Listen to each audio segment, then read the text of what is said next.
On va vous présenter rapidement la synthèse de l'étude. On ne reviendra pas sur tous les détails. Vous verrez que l'étude est très complète.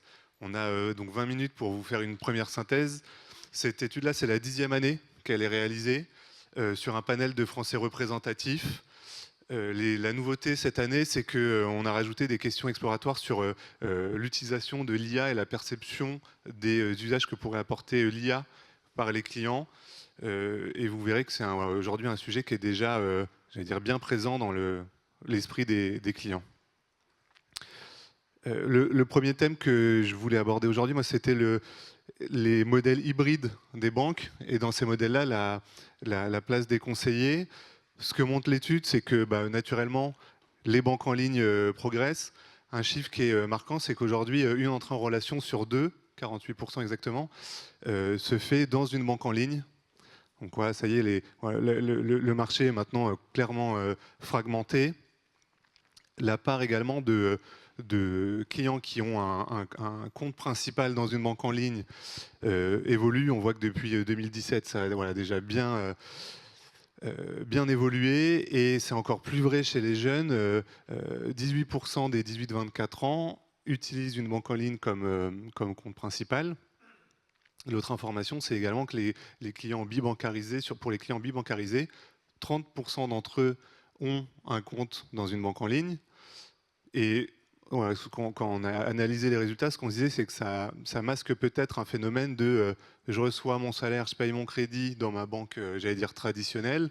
Par contre, j'utilise ma banque en ligne pour mon quotidien, donc tous les flux passent par cette banque en ligne. Pour autant, même si on voit que les banques en ligne se développent, prennent de plus en plus de place, il y a encore 80% des clients qui disposent d'un conseiller attitré, et on voit que la majorité pense encore que ce conseiller-là a une vraie valeur, qu'il est indispensable d'avoir un conseiller attitré, ou qu'en tout cas, il souhaite continuer à échanger avec un conseiller dédié, une même personne. Pour autant, les clients se rendent de moins en moins en agence et utilisent plutôt des canaux à distance, notamment des canaux, j'allais dire, numériques. On voit que ce qui ressort, c'est vraiment la messagerie électronique ou l'email, en proportion quasiment égale. De toute façon, c'est à peu près le même usage.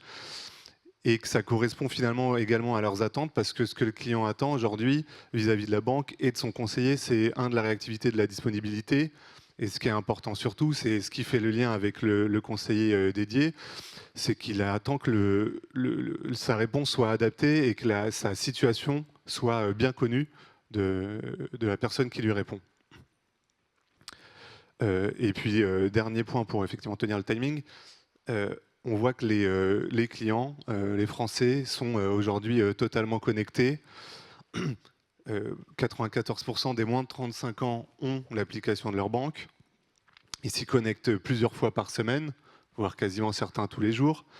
Et ils sont également nombreux à demander de plus en plus d'autonomie sur, j'allais dire, des opérations simples, type l'ouverture de compte, type une souscription d'un produit d'épargne classique, même si on voit quand même que sur certains sujets, type crédit IMO succession, ils ont encore besoin d'accompagnement. Alors, on va regarder pour poursuivre un petit peu ce que ça donne sur les parcours, plus particulièrement. Dans l'étude, vous reverrez un certain nombre d'insights assez détaillés sur deux axes. L'ouverture de compte traditionnelle, première relation avec la banque, et puis évidemment le crédit, qui reste évidemment la relation la plus, je dirais, porteuse d'échange avec la banque. Si on regarde un petit peu les tendances générales sur l'ouverture de compte, on est dans une période entre 2023 et aujourd'hui qui est plutôt assez faible en termes de fréquence d'ouverture de compte, de nouvelles ouvertures de compte, j'aurais tendance à dire, puisque vous voyez que ça concerne à peu près 15% des Français connectés qui ont ouvert un compte sur cette période, comparé à plutôt 75% avant 2023, c'est-à-dire durant la dernière période de l'étude en termes d'analyse, donc entre 2019 et 2023. Donc plutôt un ralentissement à ce niveau-là. On sortait d'une période Covid entre 2019 et 2023 qui a pu aussi être un élan et un rebond aussi qui fait qu'aujourd'hui, effectivement, on est sur quelque chose d'un petit peu plus tassé, par exemple, en termes d'explication. Un autre phénomène intéressant en ligne avec ce que disait Akhil, c'est que finalement, le marché, il est sur ces ouvertures de compte énormément tiré par les banques en ligne, avec une progression de plus 8 points par rapport à la période précédente, et donc une part importante, près de 50% des ouvertures de compte, effectivement, se font sur ce segment. Autre élément intéressant, c'est que globalement, en termes de comportement client, plus de la moitié, 60% presque, compare les offres avant effectivement de choisir où ouvrir un compte. Même si c'est en légère régression par rapport à la période précédente, on continue de comparer. Pour ça, on sollicite énormément finalement le réseau, les proches. On demande conseil à son entourage. Et puis plus globalement, et c'est assez une première indication par rapport à ce qu'on va dire après, finalement, c'est que l'IA générative devient un outil qu'on utilise pour se renseigner avant d'entamer quelque chose en termes d'ouverture de compte.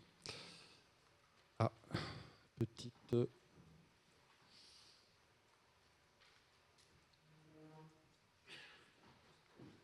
Est-ce que vous pouvez passer la slide suivante, s'il vous plaît? Je vais faire une mauvaise manip sur la...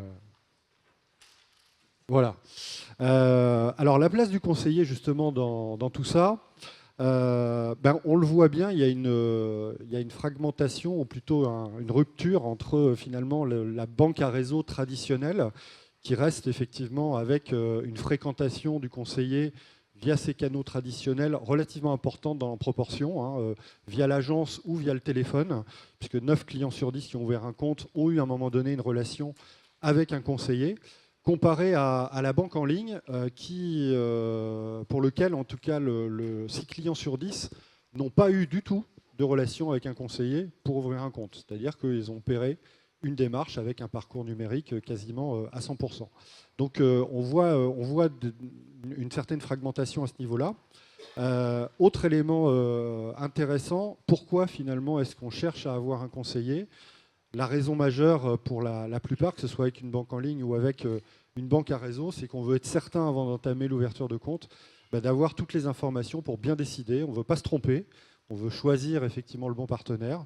Un certain nombre d'entre eux estiment aussi que ça va plus vite, donc on pourrait challenger finalement peut-être l'efficacité des parcours par exemple, mais en tout cas il y a encore dans les esprits le fait qu'avec un conseiller on va plus vite, et puis pour certains d'entre eux ça permet d'éviter peut-être ou de se rassurer en évitant peut-être un certain nombre d'erreurs.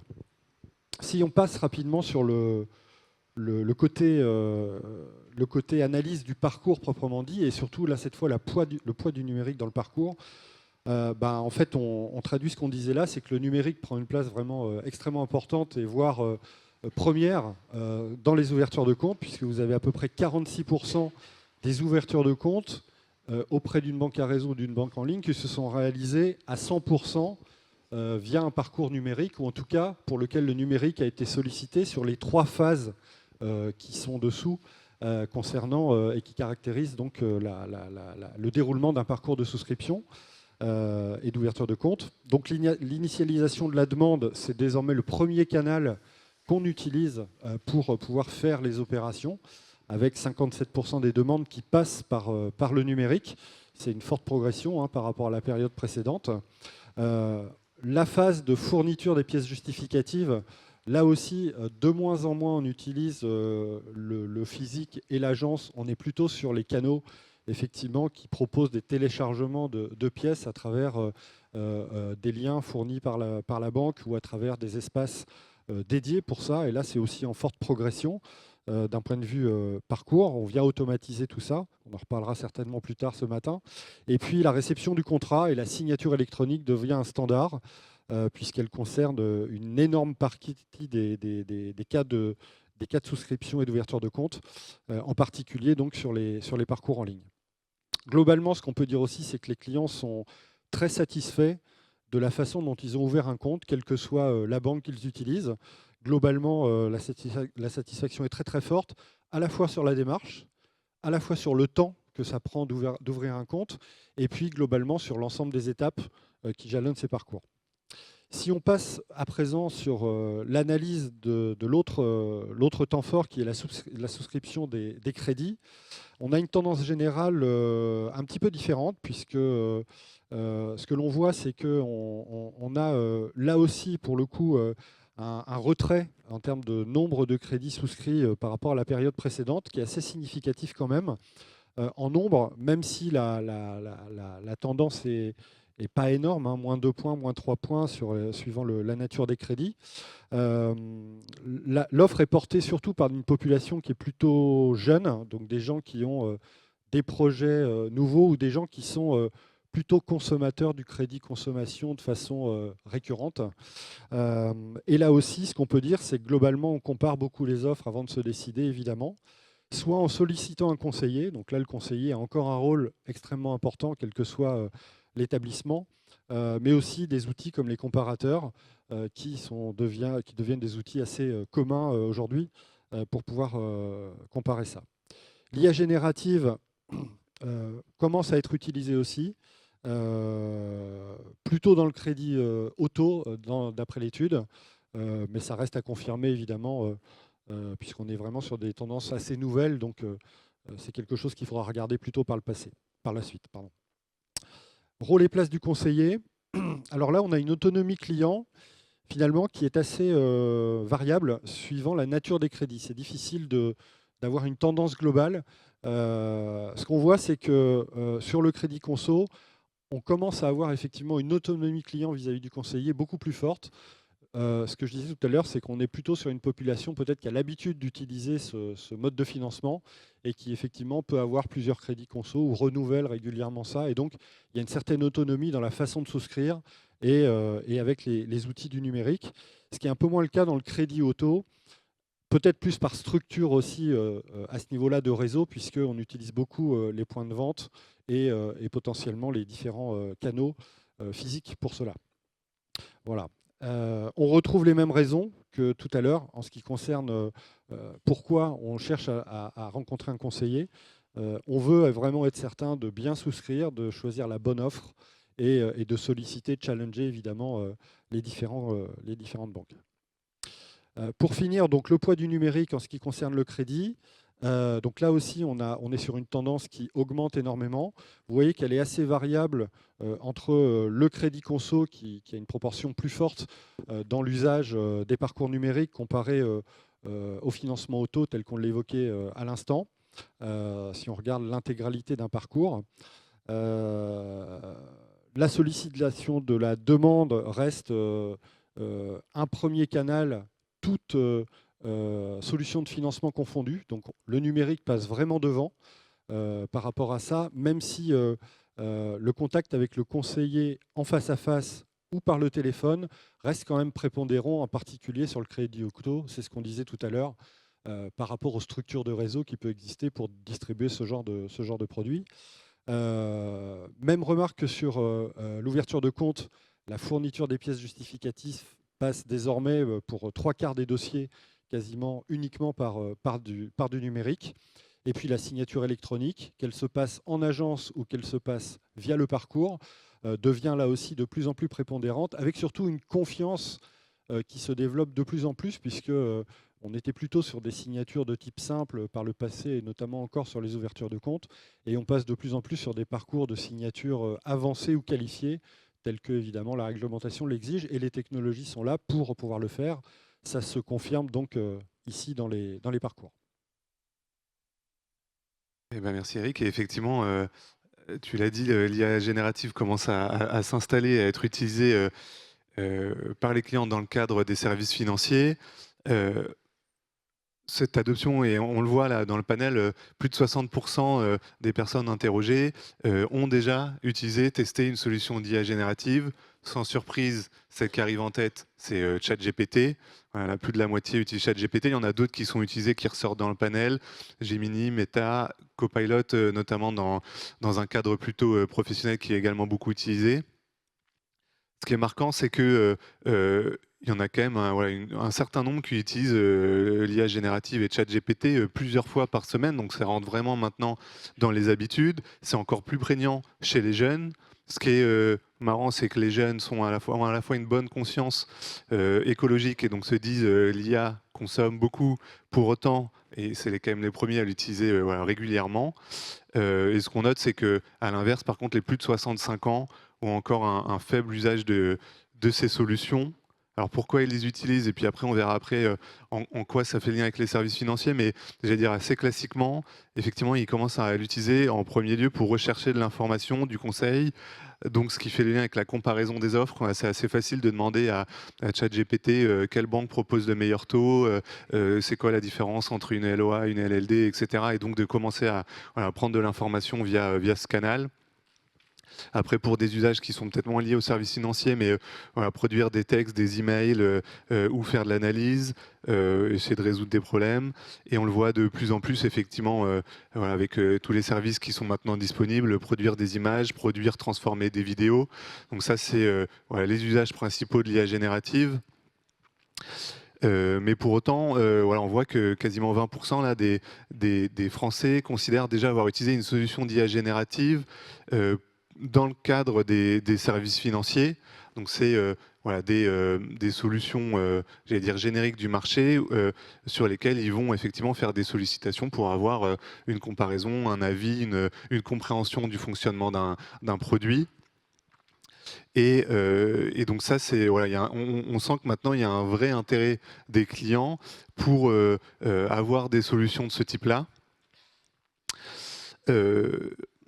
Et que ouais, quasiment la moitié des personnes interrogées pensent que si les banques mettaient à disposition ce type d'application directement sur le site ou leur application, ça pourrait apporter une vraie plus-value.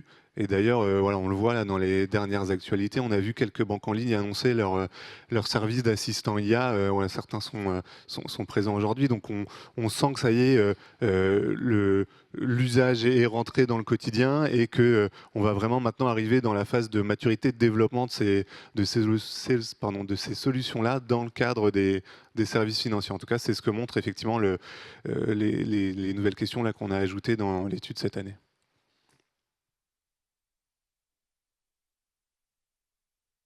Alors pour finir, juste deux zooms sur d'autres tendances que fournit l'étude. Vous en trouverez d'autres aussi, notamment sur les crypto-monnaies, où il y a un peu la même réflexion sur le fait d'être plutôt enclin à en consommer à partir du moment où la banque préférée en propose au sein de son offre, par exemple.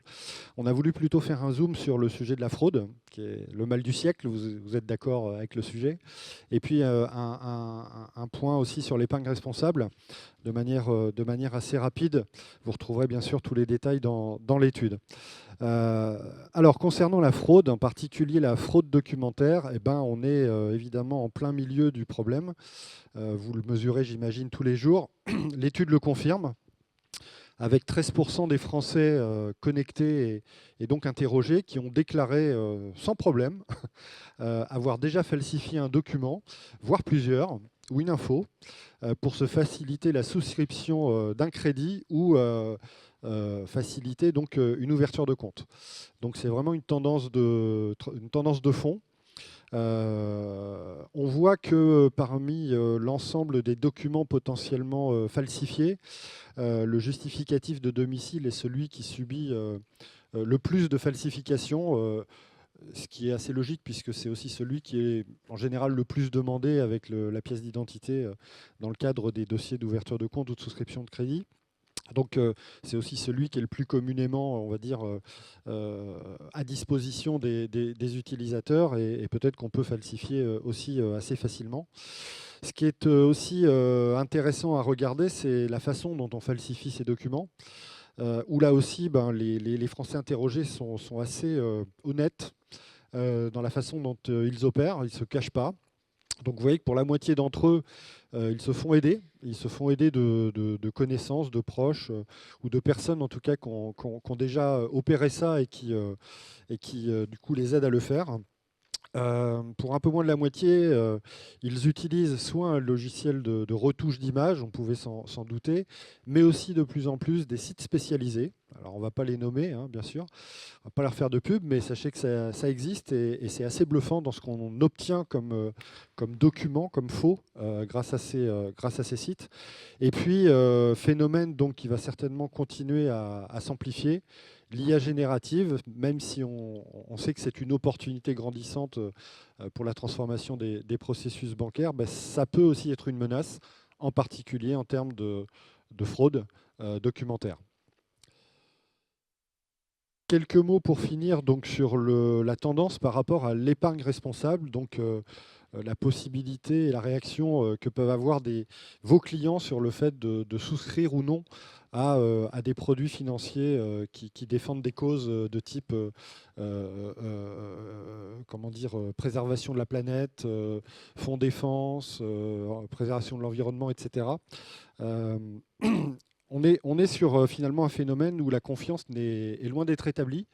Il y a besoin de plus de transparence en fait, ou plus de confiance vis-à-vis des fonds qui sont proposés pour plusieurs raisons. Pour beaucoup d'entre eux, en fait, il manque de visibilité sur véritablement l'utilisation ou l'impact que peuvent avoir leur épargne quand ils vont souscrire avec ce genre de fonds qui leur sont proposés. Donc en fait, effectivement, ils ne sont pas forcément enclins du coup à le faire, même s'ils en auraient envie. Pour la moitié d'entre eux, ils n'ont pas du tout confiance, ou en tout cas, ils n'ont pas connaissance, peut-être, une connaissance suffisante des indicateurs qui définissent véritablement ce qu'est une épargne responsable, pour véritablement mesurer ça et avoir confiance dans ce phénomène. En parallèle de ça, ils sont aussi assez nombreux à ne pas savoir mesurer véritablement la performance de ce genre de fonds par rapport à d'autres. Donc voilà, ils n'ont pas confiance, il y a un manque d'informations qui fait que globalement, on est sur une tendance qui ne progresse pas, alors que potentiellement, il pourrait y avoir effectivement un élan positif pour la plupart d'entre eux. Voilà, et puis 35% des épargnants, vous le voyez, c'est pas beaucoup, mais seraient d'accord quand même pour sacrifier une partie de leur épargne pour un rendement financier qui serait moindre, mais pour une cause qui serait responsable. Voilà ce qu'on peut dire sur ce sujet. Eh ben merci, puis on reste disponible si besoin pendant les pauses café et puis pendant le déjeuner. Très bien. Merci. Merci Akil, merci Eric pour cette belle synthèse.